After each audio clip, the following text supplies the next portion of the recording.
దేవుని యొక్క వాక్యములకు వెళ్దాం.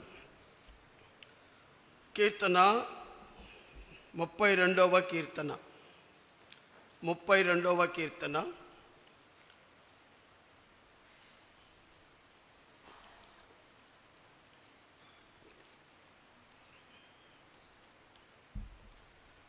32వ కీర్తన 11వ వచనాన్ని చదువుకుందాం. అందరం కలిసి చదువుకుందాం. 32వ కీర్తన 11వ వచనం. నీతిమంతులారా, యెహోవాను బట్టి సంతోషించుడి, ఉల్లసించుడి. యథార్థ హృదయులారా, మీరందరూ ఆనందగానము చేయడి. యథార్థ హృదయులారా, మీరందరూ ఆనందగానము చేయడి.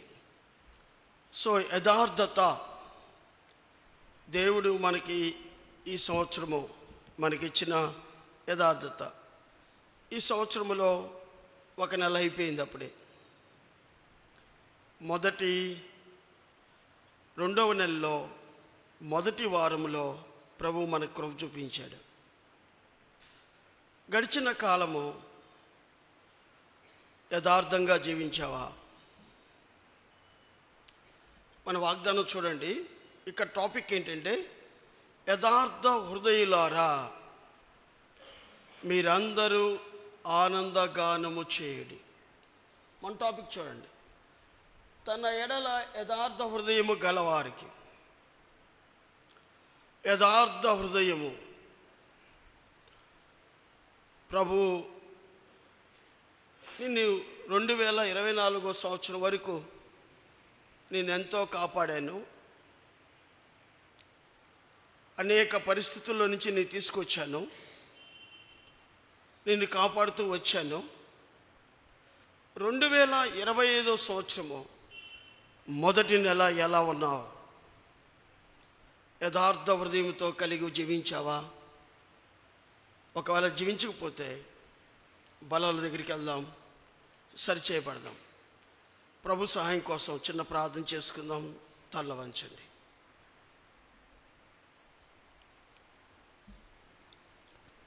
మా ప్రేమ కలిగిన మా ప్రియ పరలోకపు తండ్రి,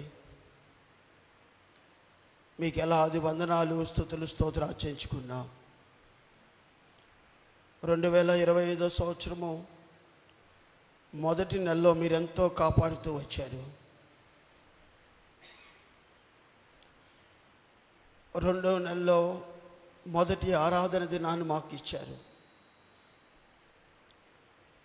నేను ఆరాధించే కృపను మాకు దయచేశారు.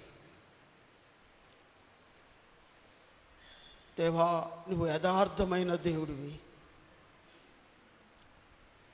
యథార్థ హృదయాన్ని కోరుకునే దేవుడివి. దేవా, ఈ వాక్యం ద్వారా మాతో మాట్లాడండి. మమ్మల్ని సరిచేయండి, మమ్మల్ని బాగు చేయండి. యథార్థంగా బలలో పాలు పొందే కృపను మా అందరికీ మీరు దయచేయమని కోరుకుంటూ యేసు నామములో ప్రార్థించి మీకు తెలుసుకుంటున్నాం తండ్రి. ఆమేన్.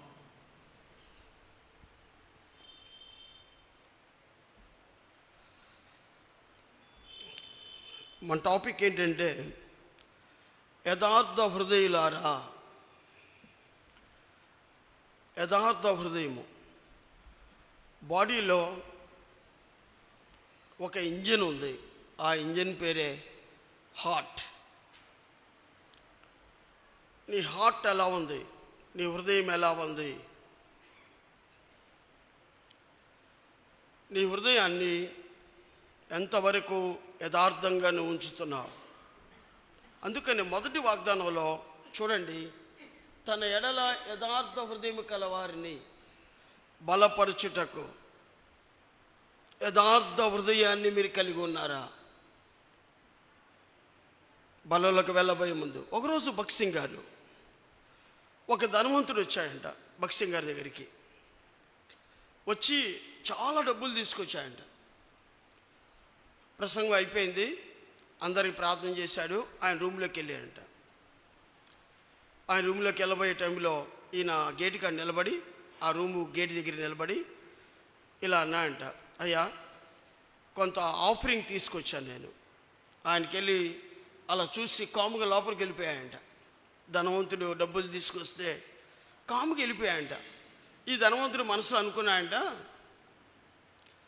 భక్సింగ్ గారు పరిచర్య చాలా బిజీగా ఉంటుంది కదా, అందుకనే నన్ను పలకరీలేకపోయాడు అని అనుకున్నాడంట. కొన్ని దినాల తర్వాత మళ్ళీ ఈ ధనవంతుడే కొన్ని బంగారము, వెండి, కొన్ని నగలు తీసుకొచ్చి మళ్ళీ నిలబడ్డాయంట భక్సింగ్ గారి దగ్గర. భక్సింగ్ గారు ఒకసారి ఆయనకెళ్ళి చూసి కాముగా మళ్ళీ లోపలికి వెళ్ళిపోయాయంట.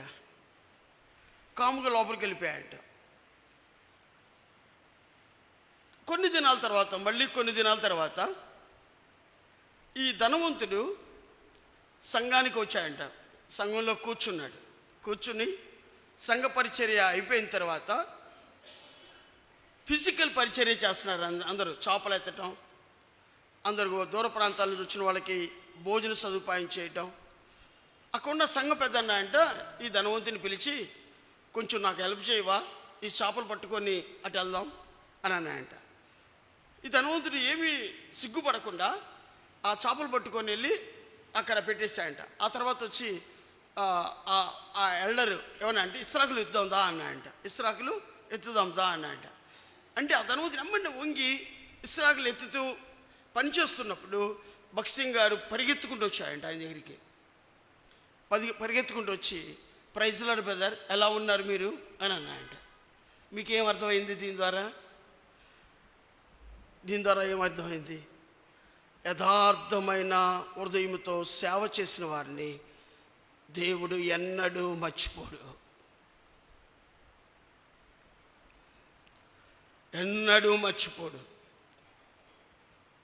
దేవుడు నీ దగ్గరున్న డబ్బుని, నీ దగ్గరున్న ఆస్తిని, నీకున్న అద్భుతమైనటువంటి అందాన్ని చూసి దేవుడు ఎన్నడూ లెక్క చెయ్యడు. నీలో యథార్థమైన హృదయం ఉందా? యథార్థమైన హృదయంతో దేవుని పరిచర్య చేస్తున్నారా? ఎలాంటి హృదయంతో నువ్వు పరిచర్య చేస్తున్నావు? ఎలాంటి హృదయంతో నువ్వు జీవిస్తూ ఉన్నావు? యథార్థ హృదయం కలిగి ఉండటానికి 7 అద్భుతమైన హృదయాలు బైబిల్లో కనపడతాయి. అందుకనే యథార్థ హృదయులారా మీరందరూ ఆనందగానము చేయడి. యథార్థ హృదయంతో దేవుణ్ణి నువ్వు సేవ చేస్తే ఆయన సంతోషపడతాడు. నీ హృదయము, ఇందాక ఆరాధన వర్తమానంలో విన్నాం, తప్పరెల్లా చేస్తాడు. నీ సేవలో కూడా ఆనందం నీలో వస్తుంది. నువ్వు పరిచర్యలో కూడా ఆనందం వస్తుంది. ఎదుటివాడు ఎలా అన్నాడు, వాడు ఎలా అన్నాడు, ఈడెలా అన్నాడు, ఏమి లెక్క చేయవు. నువ్వు యథార్థమైన హృదయంతో దేవుని సేవ చేస్తే పరలోకపు యొక్క ఆనందం నీలో వస్తుంది. ఎప్పుడన్నా నీ జీవితంలో ఎక్కడైనా ఇంత వయసు దేవుడు నిన్ను కాపాడుతూ వచ్చాడు కదా, యథార్థమైన హృదయంతో దేవుని సేవ చేసిన దినాలు ఎన్ని? యథార్థమైన హృదయంతో దేవుని పరిచర్య చేసిన దినాలు ఎన్ని? అసలు యథార్థమైన హృదయం ఉందా నీకు? యథార్థమైన హృదయము ఉన్న వాళ్ళల్లో 7 లక్షణాలు కనపడతాయి, 7 హృదయాలు కనపడతాయి. ఎలాంటి హృదయం ఉంటుందో మనం పరీక్షించుకుందాం. ఈ 7 హృదయాల్లో కనీసం ఒక్క హృదయమైనా నాకుందా? ఉంటే బలలో యోగ్యంగా చేయవేద్దాం. చూడండి, మొట్టమొదటి యొక్క హృదయాన్ని మీకు నేను చూపిస్తాను. రండి, అపోస్తుల కార్యములు 11వ అధ్యాయము. అపోస్తుల కార్యములు 11వ అధ్యాయము 23వ వచనము. అంతటా వచ్చి దేవుని కృపను చూచి సంతోషించి ప్రభువును స్థిర హృదయముతో హత్తుకొనవలెనని అందరినీ హెచ్చరించెను. ఏంటంట? స్థిర హృదయము. దానిని పర్మనెంట్ హార్ట్ అని అంటారు. ఈరోజు అన్ని సామెత చెప్తా మీకు గుర్తుపెట్టుకోవడానికి. అన్ని పీలు ఉంటాయి. పర్మనెంట్ హార్ట్,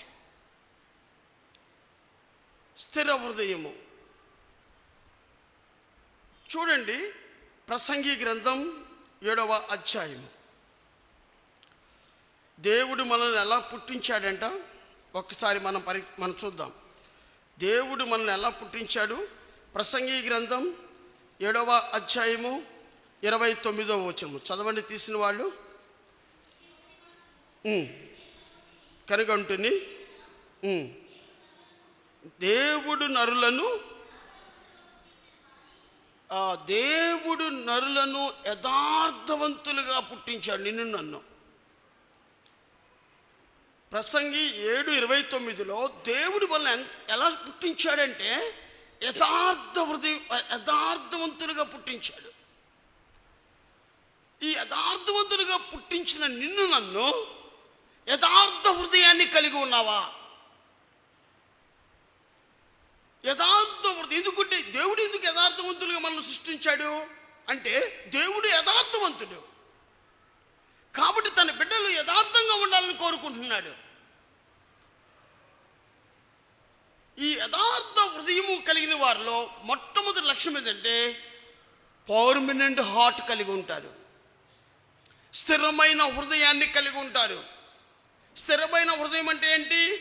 చర్చిలో ఎంత పవిత్రంగా నువ్వు కూర్చున్నావో లోకములోకి వెళ్ళినప్పుడు కూడా అంతే ఉంటావు నువ్వు. There is no change at all.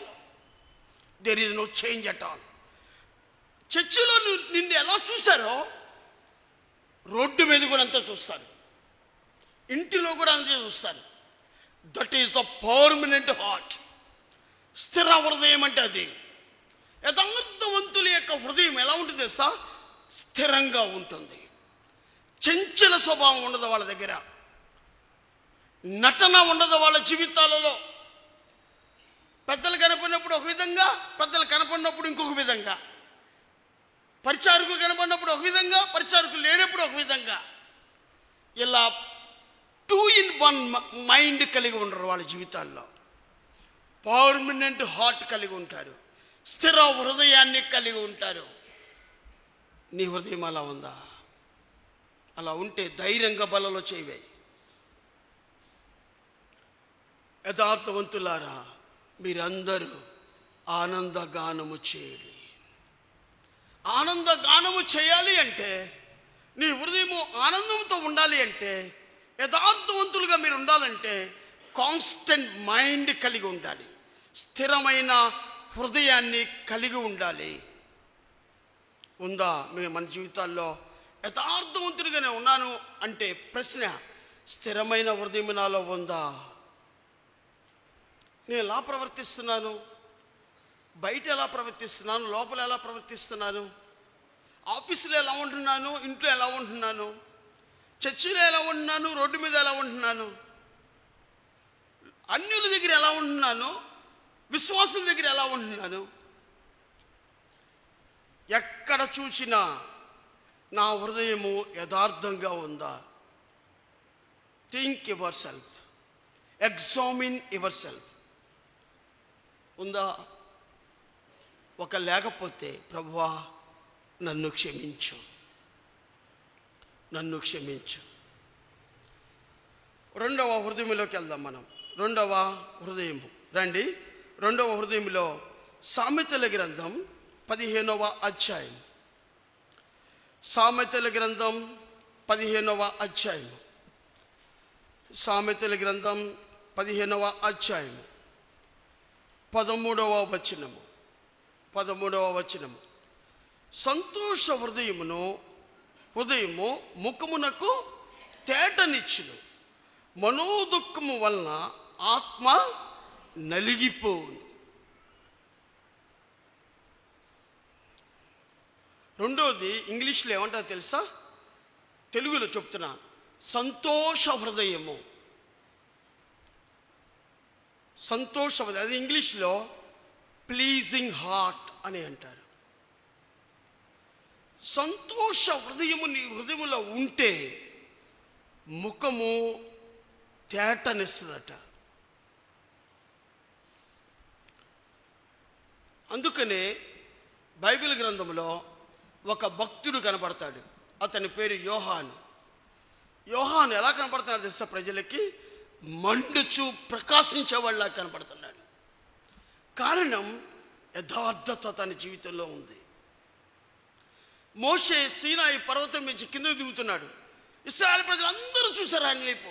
బాబు, నీ ముఖం మీద గుడ్డ వేసుకో, మేము చూడలేకపోతున్నాం. సంతోష హృదయము ముఖమునకు తేటనిచ్చును, మనోదుఃఖము వల్ల ఆత్మ నలిగిపోతుంది. ఎప్పుడు మనోదుఃఖం వస్తుందో తెలుసా? హ్యాపీనెస్ నీ జీవితాల్లో లేకపోతే. ఎప్పుడు హ్యాపీనెస్ ఉండదు? పాపం చేస్తున్నప్పుడు హ్యాపీనెస్ ఉండదు. పాపం చేసినప్పుడు హ్యాపీనెస్ ఉంటుంది. పాపం చేసిన తర్వాత బయటకు వచ్చిన తర్వాత అయ్యో నేను ఎందుకు చేశాను అని పట్టుకొని ఏడుస్తావు నీ జీవితాల్లో. నేను ఎందుకు అవిధేయత కలిగి జీవించాను? నీ యొక్క మనోదుఃఖము వలన ఆత్మ నలిగిపోతుంది.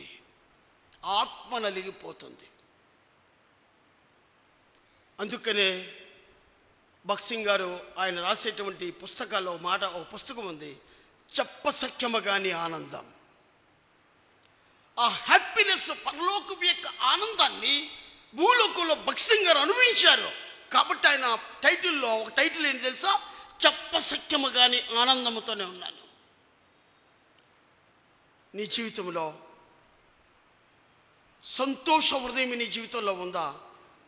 నలిగిపోయే హృదయం నీ జీవితంలో ఉందా? మనోదుఃఖంతో కలిగిన హృదయం ఉందా? యథార్థవంతులైతే, యథార్థ హృదయాన్ని కలిగిన వారు సంతోష హృదయాన్ని కలిగి ఉంటారు, ప్లీజింగ్ హార్ట్ కలిగి ఉంటారు. బాధతో నలిగిపోతున్నావా? దుఃఖంతో నలిగిపోతున్నావా? ప్రభు నాకెందుకు ఇలా చేశాడు అని బాధతో ఉన్నావా? కారణం చెప్పనా? యథార్థ హృదయం నీలో లేదు. నువ్వు యథార్థంగా జీవిస్తే మన దేవుడు ఎలాంటి వాడు? యథార్థవంతుడు. మనం ఎలా పుట్టించాడు? యథార్థవంతుడిగా పుట్టించాడు. ఆ యొక్క ఇంటిగ్రిటీని పోగొట్టుకున్నావు. యథార్థంగా దేవుడు మనల్ని పుట్టిస్తే ఆ ఇంటిగ్రిటీని మనం పోగొట్టుకున్నాం. కాబట్టి మన ఏమొచ్చింది? మనోదుఃఖం, ఆత్మ నలిగిపోవటం వచ్చింది. ప్లీజింగ్ హార్ట్ లేదు మన జీవితాల్లో. అవును ప్రభువా, there is no pleasing heart in my heart. మనోదుఃఖంతో నేను బాధపడుతున్నాను. 2 అయిపోయినాయి. మొదటిది మళ్ళీ మర్చిపోతారో మళ్ళీ చెప్తున్నా మీకు నేను. యథార్థ హృదయులారా, నంబర్ 1 స్థిరమైన హృదయాన్ని కలిగి ఉండాలి. నంబర్ 2 సంతోష హృదయాన్ని కలిగి ఉండాలి. నంబర్ 1 ప్రామినెంట్ హార్ట్ కలిగి ఉండాలి. నంబర్ 2 ప్లీజింగ్ హార్ట్ కలిగి ఉండాలి. నంబర్ 3 మూడోది చూద్దాం రండి. యథార్థ హృదయాన్ని కలిగిన వారు మూడవ హృదయాన్ని, ఈ మూడవ హృదయానికి వెళ్ళబోయే ముందు ఒక బైబిల్ గ్రంథకర్త ఇలా చెప్పాడు. చాలామంది జీవితాల్లో సంతోష హృదయాన్ని కలిగి ఉండకపోవటానికి కారణం ఏంటి తెలుసా? మనం చాలా ధన్యులు. సండే ఆయన మందిరంలో కూర్చున్నాం. కానీ లోకం ఎక్కడ కూర్చుంది తెలుసా? వాళ్ళు ఇచ్చే డెఫినేషన్ చెప్పనా? సండే ఈజ్ సిన్ డే అంట. లోకం ఇచ్చే డెఫినేషన్. ఆదివారం భయంకరమైన హాలిడే కాబట్టి భయంకరమైన పాపం చేయడానికి కాళ్ళంటే పరిగెత్తి అంట. లోకస్తులకి పెద్ద పెద్ద సిటీల్లో హబ్బులు కబ్బులని పార్కులని భయంకరంగా దేవుని మందిరంలో ఉండాల్సిన కాళ్ళు ఎక్కడ తెలుసా? పాపపు గృహాల్లో ఉంటాయి. అందుకని ఒక బైబిల్ గ్రంథకర్త ఇలా చెప్పాడు. కొంతమంది లోకస్తులు ఎలా ఆలోచిస్తారు? హాలిడే వస్తే సిన్ చేయాలని. సండే ఈజ్ సిన్ఫుల్ డే అంట. మండే మళ్ళీ తెల్లారితే మండే కదా, మండే ఈజ్ మామరింగ్ డే. మూలుగుతారంట, అయ్యో నేను ఎందుకు చేశాను ఈ పాపం. అందుకని చూడొచ్చు, మండే అంటే అందరికీ చాలామంది హాలిడేగా ఉంటారు, సండే అంటే అందరూ హాలిడేగా ఉంటారు. మండే మళ్ళీ స్కూల్కి వెళ్ళాలంటే పిల్లలు ఏం చేస్తారు, పొద్దున్నే లేచి ఏడుస్తూ ఉంటారు చాలామంది కదా, చాలామంది ఏడుస్తూ ఉంటారు. ఆఫీస్కి వెళ్ళాలని కొంతమంది బాధ వేస్తుంది, సండే అంతా దేవుని సన్నిధిలో కలిపి మండే ఆఫీస్కి వెళ్ళాలంటే కొంతమందికి అబ్బా ఏం వెళ్తావులే అనిపిస్తుంది. కానీ లోకస్తులు, దేవుని ఎరగని వారు మండే అంట తల పట్టుకొని ఏడుస్తారంట, మామరింగ్ డే. ట్యూస్డే మంగళవారం, టీయర్స్ డే. లోకస్తుల్లో చెప్పేది, అరే ట్యూస్డే మంగళవారం మన ప్రార్థన ఉంటుంది, మనకి సంఘంలో ప్రార్థన ఉంటుంది, దేవుని వాక్యం తర్వాత మనల్ని ధైర్యపరుస్తారు. మంగళవారం ప్రార్థనకు రమ్మంటే ఎవరు రారు మీరు. కానీ లోకస్తులంట మంగళవారం సాయంత్రం అవ్వగానే ఏడుస్తారంట వాళ్ళ జీవితాల్లో, టీఎస్ డే.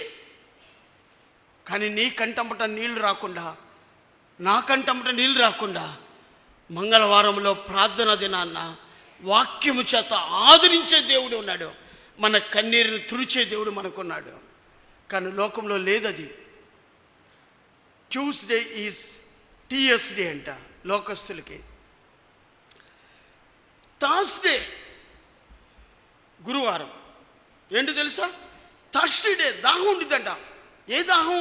పాపం చేయాలని మళ్ళీ దాహం శరీరంలో పుట్టిద్దంట మళ్ళీ. Thursday. Friday fighting day.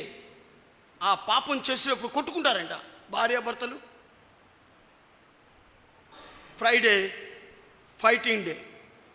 Saturday వచ్చేలేకే లోకస్తులకి సాటర్డే, సాతానుడు వాళ్ళ మీదకి దిగి వస్తాడంట. ఎందుకు?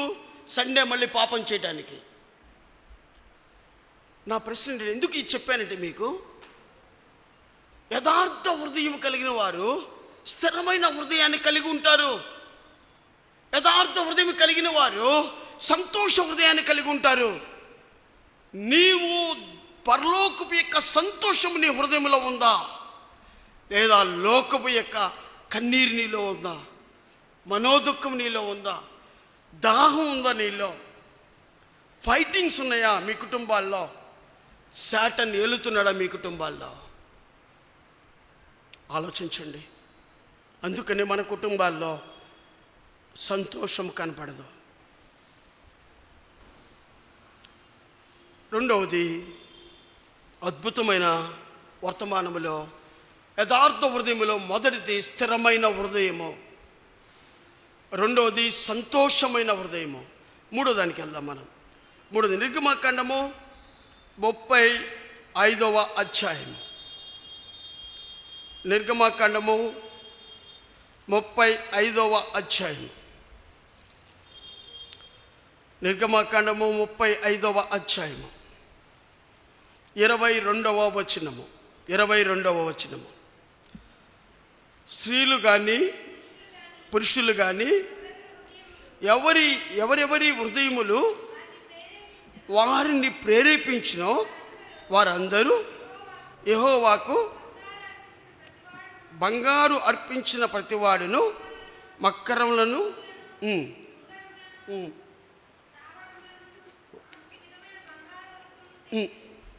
బంగారు వస్తువులను తెచ్చిరి. 29వ వచనం చదవమ్మా. మోషే చేయవలనని పనులన్నిటి కొరకు ఇశ్రాయేలీయుల్లో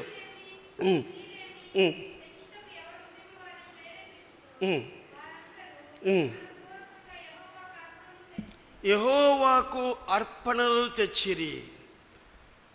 మూడవ అద్భుతమైనటువంటి హృదయము, దేవుడు ప్రేరేపించారంట వాళ్ళని, ఇశ్రాయేలు ప్రజల్ని ప్రేరేపించారంట. దేవుడు వాళ్ళని ప్రేరేపించినప్పుడు బంగారాన్ని తీసుకొచ్చారు, వెండిని తీసుకొచ్చారు, ప్రభువుకి మనపూర్వకంగా అర్పణలను సమర్పించారు. మూడవ హృదయం ఏంటి తెలుసా? సమర్పణ హృదయము. దాన్ని ఇంగ్లీష్లో ప్రజెంటెడ్ హార్ట్,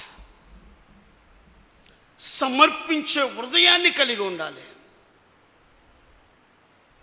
అది ఎలా హృదయాన్ని కలిగి ఉండిద్ది? మనపూర్వకంగా కలిగి ఉండాలి, హృదయపూర్వకంగా ఇవ్వాలి ప్రభువుకి. నాకు ఒక చిన్న సన్నివేశం గుర్తుకొస్తుంది. ఒకసారి మచిలీపట్నం వెళ్ళాను నేను. అక్కడ వాక్యం చెప్పడానికి వాళ్ళు పిలిస్తే వెళ్ళాను. వెళ్ళి వాక్యం చెప్పిన తర్వాత ఒక ఆమె బాధపడుతుంది, ముసలావిడ. ఏమా ఎందుకు బాధపడుతున్నావు? అయ్యా అనుకుని వచ్చింది. ఏందమ్మా అంటే, అయ్యా నేను వచ్చేటప్పుడు నా బైబిల్లో 2000 నోటు పెట్టానయ్యా, నా బైబిల్లో 500 నోటు పెట్టానయ్యా, నా బైబిల్లో 20 రూపాయల నోటు పెట్టానయ్యా. దేనికి పెట్టావమ్మా? 2000 నోటు ఏమో కొట్లో సరుకులు ఇవ్వటానికి, కొనటానికి. 500 నోటు దేనికంటే ఈరోజు ఆదివారం కదయ్యా, వెళ్తా మాంసం కానీ చేపలు కానీ తీసుకెళ్ళటానికి. 20 రూపాయలు దేనికమ్మా అంటే చందా వేయటానికంట. సరే ఏమేం చేసిందంటే, అందరూ పాట పాడుతుంటే ఆమె ఆర్డర్ మర్చిపోయింది. 20 రూపాయలు, 500, 2000. గబక్కన 2000 నోటు చేతికి వస్తే గల్లాపట్లో వేసేసింది. ఇక చూసుకో ఆమె మనోదుఖం ఎంత ఉందో. ఆమె ఏడుస్తుంది, అయ్యో నేను ఎందుకు 2000 నోటు వేసాను, నేను వేయాల్సింది 20 రూపాయలే కదా, నేను ఎందుకు 2000 నోటు వేసాను. ఏడుస్తుంది, గొడవ చేస్తుంది. అయ్యో నేను అనవసరంగా వేసాను. అక్కడ ఒక సిస్టర్ చూసి ఏమో తెలుసా పిలిచిందంట. అమ్మా ఎందుకు కంగారు పడుతున్నావు? ఏమి లేదమ్మా, నేను 2000 నోటు కాదు వేయాల్సింది, 20 రూపాయల నోటు అయిపోయి 2000 నోటు వేసాను అని ఆ బాధ నాలో ఎక్కువగా ఉంది. అందుకని ఆమె ఏమందంటే తెలుసా, ఆ సిస్టర్ వెళ్తా మా ఇంటికి వచ్చి వెళ్ళు అన్నదంట. ఆ 2000 తీసి ఇచ్చిందంట ఆమె. అప్పుడు ఆమె సంతోషంతో ఇంటికి వెళ్ళింది. ఎందుకు ఈ మాట చెప్తున్నా అంటే, సమర్పణ హృదయాన్ని కలిగి ఉండాలి, మనపూర్వకంగా కలిగి ఉండాలి. ఎందుకు ఇచ్చానని గొనుక్కోకూడదు. సమర్పణ హృదయాన్ని కలిగి ఉండాలి. నీ హృదయం అలా ఉందా?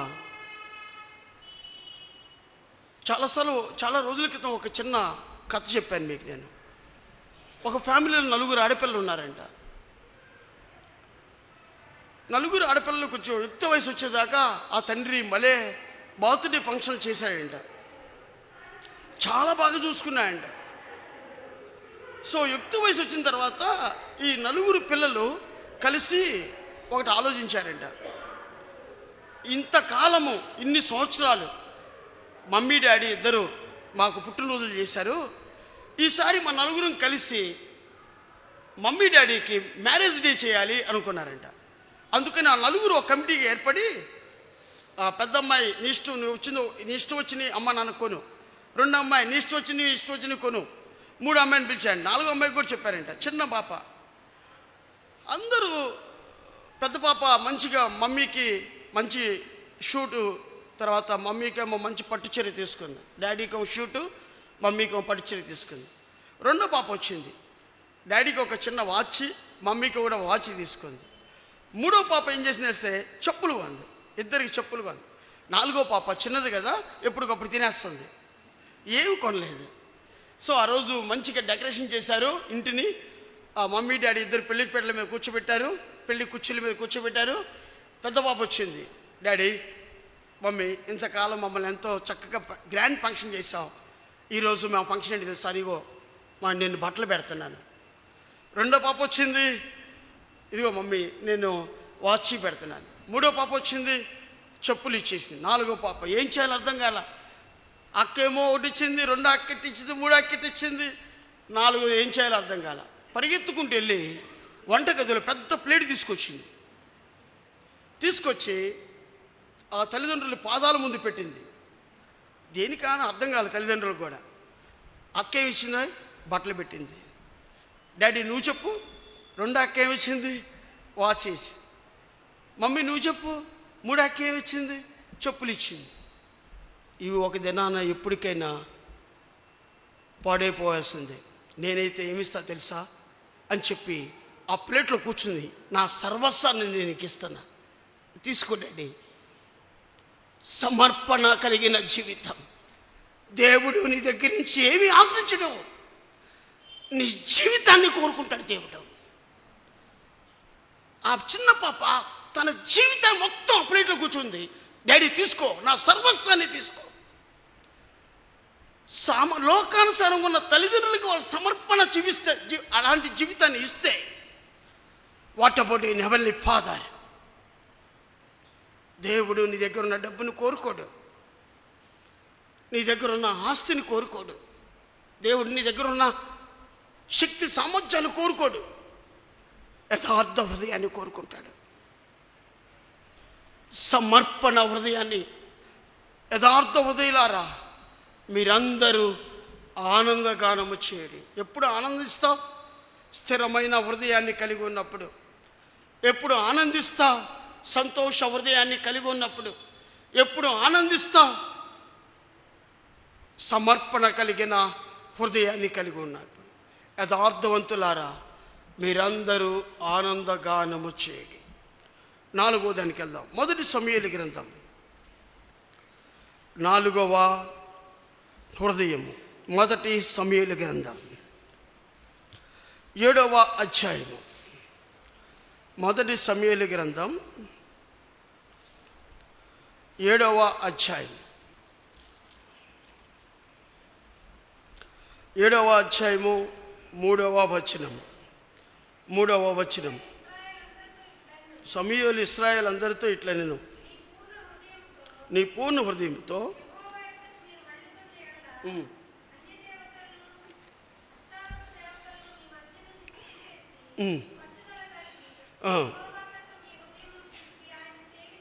ఆయనను సేవించుడి.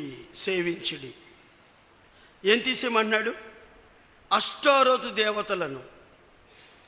ఆ తర్వాత మీ మధ్య నుండి తీసివేసి పట్టుదల కలిగి యెహోవా తట్టు నీ హృదయములను తిప్పి ఆయనను సేవించుడి. 4వ అద్భుతమైన హృదయం ఏంటో తెలుసా? సేవా హృదయము. సేవా హృదయాన్ని ఇంగ్లీష్లో పెర్ఫార్మింగ్ హార్ట్ అని అంటారు. సేవా హృదయాన్ని ఇంగ్లీష్లో పెర్ఫార్మింగ్ హార్ట్, సేవా హృదయము. కొంతమంది సేవ చేస్తారు. ఎలాంటి సేవ చేస్తారు తెలుసా? హృదయంలో అన్నీ ఉంటాయి, అన్నీ కావాలి, దేవుని సేవ చేయాలి. లోకమంతా హృదయంలో ఉంటుంది, కానీ దేవుని సేవ చేయాలి. అబద్ధాలు ఉంటాయి, డామినేషన్ పవర్ ఉంటుంది, అన్నీ ఉంటాయి.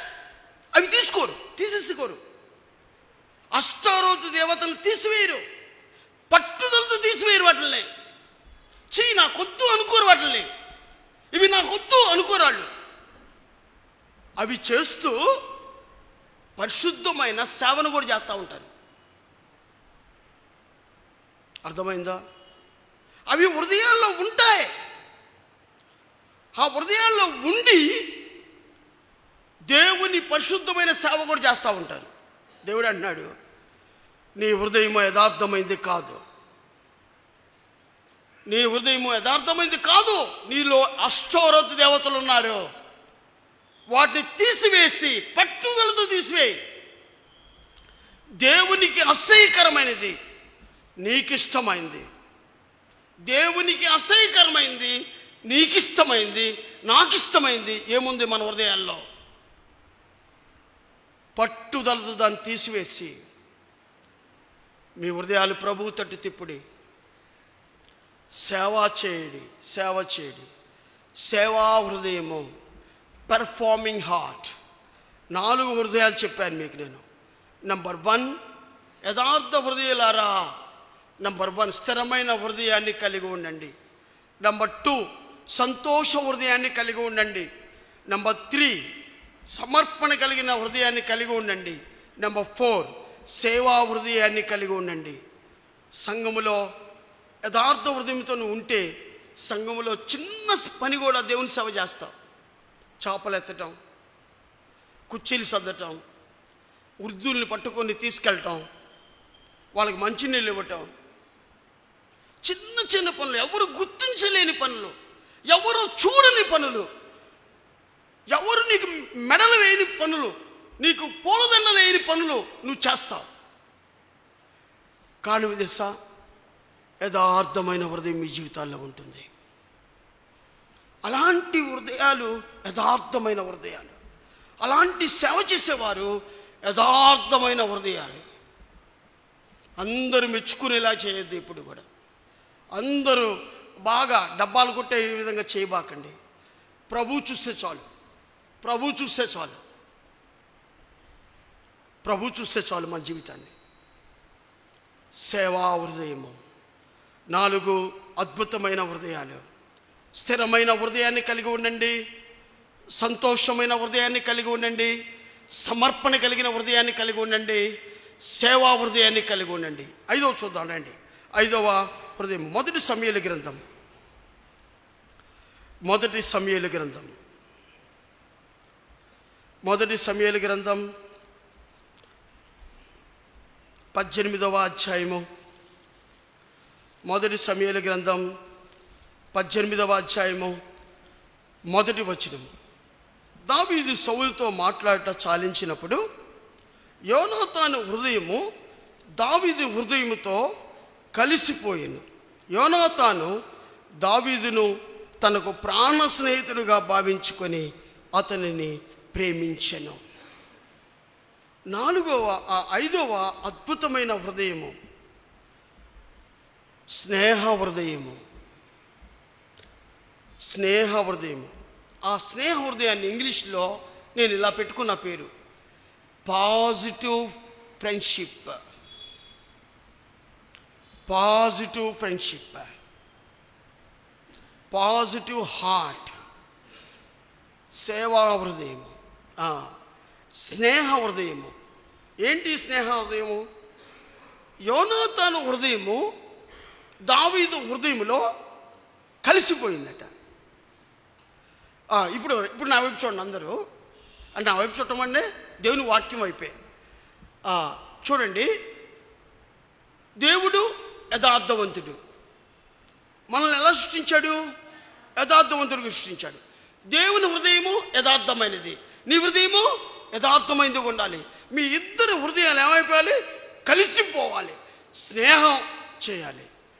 బైబిల్లో పాత నిబంధన గ్రంథంలో దేవుడు ఎంతమందితో స్నేహం చేశాడు? కొత్త నిబంధన గ్రంథంలో దేవుడు ఎంతమందితో స్నేహం చేశాడు? పాత నిబంధన గ్రంథంలో నాకు తెలిసిన వరకు అబ్రహాము దేవునికి స్నేహితుడు, మోషే దేవునికి స్నేహితుడు. కొత్త నిబంధన గ్రంథంలో చనిపోయిన లాజరు దేవునికి స్నేహితుడు. అంత మాత్రమే కాదు, యోహాను సువార్త 15వ అధ్యాయంలో ఇప్పుడు మీరు దాసులని పిలవక మీ అందరిని ఎలపిస్తున్నాను, స్నేహితులని పిలుస్తున్నాను. దేవుని యొక్క మనసు ఏంటి తెలుసా? నీతో స్నేహం చేయాలని. నీ మనసు నా మనసు ఏంటి తెలుసా? బయట వాళ్ళతో స్నేహం చేయాలని. బయట వాళ్ళతో స్నేహం చేయకపోతే నీ కళ్ళ నీళ్ళు వస్తాయి, వాళ్ళు మాట్లాడకపోతే నీ కళ్ళ నీళ్ళు వస్తాయి, వాళ్ళతో మాట్లాడకపోతే నువ్వు చచ్చిపోతావు కూడా. ఆలోచించు. దేవుడేమో నీతో స్నేహం చేయాలనుకుంటున్నాడు, నువ్వేమో బయట వాళ్ళతో స్నేహం చేయాలనుకుంటున్నావు. కానీ బైబిల్లో అబ్రహాము దేవునితో స్నేహం చేశాడు, బైబిల్లో మోషే దేవునితో స్నేహం చేశాడు. చనిపోయిన లాజరుతో అంటాడు, మన స్నేహితుడు చనిపోయాడు. What a wonderful thing. ప్రభు కన్నీళ్లు విడిచాడు. ప్రభు తన స్నేహితుడు చచ్చిపోతే కన్నీళ్లు విడిచాడు. ఆలోచించు. దేవుని వాక్యంతో నీతో మాట్లాడలేదా? నువ్వు ఎప్పుడైనా ప్రభు కోసం కన్నీళ్ళు విడిచావా? ప్రభు నీ కోసం కన్నీళ్ళు విడిచాడు, నీతో సేవ చేయాలని. నువ్వు ఎప్పుడైనా ప్రభు నీతో మాట్లాడకపోతే కన్నీళ్ళు విడిచిన దినాలన్నీ? స్నేహ హృదయాన్ని కలిగి ఉన్నావా? ప్రభుతో నీ స్నేహం చేయాలి. మనమందరం లోకముతో స్నేహం చేస్తాం, ప్రభుకి ఇష్టం లేని దాంతో స్నేహం చేస్తాం. ప్రభు అయితే మనతో స్నేహం చేయడానికి దేవుడు ఇష్టపడుతున్నాడు. స్నేహ హృదయాన్ని కలిగి ఉందాం. రండి 6వ చూద్దాం. 6వది కీర్తన 24. కీర్తన 24. కీర్తన 24 4. వ్యర్థమైన దాని యందు మనసు పెట్టకయు, కపటముగా ప్రమాణం చేయకయు, నిర్దోషమైన చేతులను శుద్ధమైన హృదయము కలిగి ఉన్నవాడే. శుద్ధమైన హృదయము, శుద్ధమైన హృదయము. దీన్ని ఇంగ్లీష్లో ప్యూర్ హార్ట్, ప్యూర్ హార్ట్. మీరు చూసారు ఎప్పుడన్నా? మీరందరూ బండ్లు ఉంటాయి కదా, ఆయిల్ కొట్టించుకున్నారా పెట్రోల్ బంకులో? ఆయిల్ కొట్టించుకున్నప్పుడు ఇండియన్ ఆయిల్ అనుకుంటా, ఐ థింక్, సరిగ్గా నాకు గుర్తులేదు, ఇండియన్ ఆయిల్ అనుకుంటా. వాడు 2 ఏళ్ళు పెడతాడు ఇట్ట, 2 ఏళ్ళు ఇట్లా ఉంటాయి. మీరు ఎప్పుడో చూడండి క్యాప్షన్, వాడు ఇచ్చిన క్యాప్షన్ 2 ఏళ్ళు పెట్టి షూర్ ప్యూర్ అంటాడు. మా పెట్రోల్ ఏం తెలుసా? చాలా శుద్ధమైనది, చాలా ఖచ్చితమైనది. షూర్ ప్యూర్ అంటాడు. దేవుడు నీ వైపు చూసినప్పుడు, నా వైపు చూసినప్పుడు, నా హృదయము శుద్ధమైనదిగా ఉంటుందా, ప్యూర్గా ఉంటుందా? యథార్థవంతులారా, మీరందరూ ఆనందగానము చేయండి. దేవుడు ఎప్పుడు మనల్ని మన జీవితాన్ని చూసి ఆనందగానం చేస్తాడంటే ప్యూర్ హార్ట్, శుద్ధమైన హృదయాన్ని కలిగి ఉన్నప్పుడు. శుద్ధమైన హృదయం, కపటమైన హృదయం ఉండకూడదు, వ్యర్థమైన దాని యందు లక్ష్యం ఉంచకూడదు. ప్యూర్ హార్ట్ కలిగి ఉండాలి, ప్యూర్ హార్ట్. మీరు ఇండియన్ ఆయిల్ దగ్గరికి వెళ్ళండి, అంటే నాకు సరిగ్గా గుర్తులేదు, 2 ఏళ్ళు కనబడతాయి. ఇటు పక్క ప్యూర్, ఇటు పక్క షూర్ అని రాస్తాడు. Pure sure. వాడు అంటాడు, ఆ పెట్రోల్ బంక్ అతను అంటాడు, నా దగ్గర ఖచ్చితమైనది, నాణ్యమైన పెట్రోల్ ఉంటుంది. నీ హృదయం అలా ఉంటుందా? నా హృదయం అలా ఉంటుందా? దేవుని ఎదుట ఖచ్చితమైనదిగా, నాణ్యమైనదిగా, శుద్ధమైన హృదయాన్ని కలిగి ఉన్నామా? అప్పుడు దేవుడు మనల్ని పిలుస్తాడు, యథార్థ హృదయులారా. 6 చెప్పేశాను. నంబర్ 1 మొదటిది చెప్పాను, స్థిరమైన హృదయము. నంబర్ 2 సంతోషమైన హృదయము. నంబర్ 3 సమర్పణ కలిగిన హృదయము. నంబర్ 4 సేవా హృదయము. నంబర్ 5 శుద్ధమైన హృదయము. నంబర్ 6 స్నేహ హృదయము, స్నేహ హృదయము. నంబర్ 7 చివరిది రండి, మొదటి రాజుల గ్రంథం. మొదటి రాజుల గ్రంథం,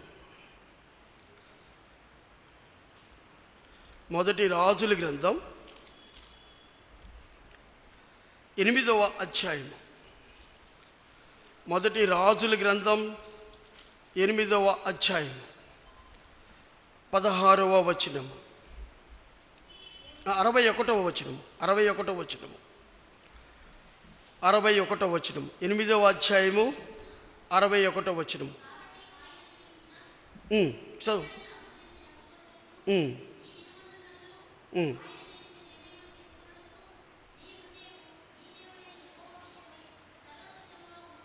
నీ హృదయము నీ దేవుడైన యెహోవా విషయమై సర్వసిద్ధముగా నుండునుగాక.